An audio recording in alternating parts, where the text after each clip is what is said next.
আসসালামু আলাইকুম রহমতুল্লাহি ওবারাকাতু। শুরু করছি ছোট্ট একটা নতুন ভিডিও।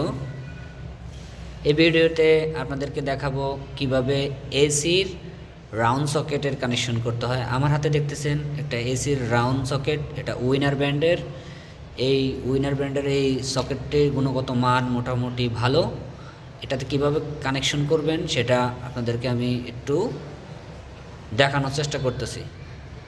আশা করি আমার চ্যানেলে যারা নতুন আছেন তারা আমার চ্যানেলটি সাবস্ক্রাইব করে রাখবেন। এরকম ছোট ছোট ভিডিও পেতে আমার চ্যানেলটি অবশ্যই সাবস্ক্রাইব করবেন। তো দেখুন এই সকেটটি কিভাবে কানেকশন করতে হয়, একদম সোজা। এটা যে কেউ একবার দেখলেই পারবে, এটা না পারার কিছু নেই।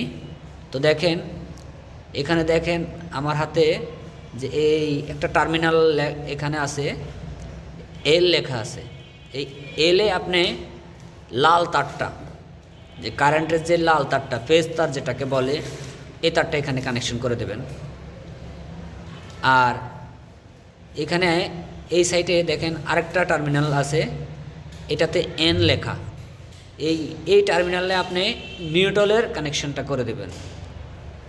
আর মাঝখানে দেখেন আরেকটি টার্মিনাল আছে, সেটাতে এই যে আর্থিং মানে বোর্ড মানে গ্রাউন্ডিংয়ের মাটির নিচে যে গর্ত করে যে আর্থিংটা করা হয় তামা দিয়ে, সেই গ্রাউন্ডিংয়ের যে একটা চিহ্ন এখানে আছে, আপনারা খেয়াল করেন। এইটাতে আর্থিংয়ের যে তারটা, ওই তারটা কানেকশন করে নেবেন। একদমই ইজি এটার কানেকশনটা।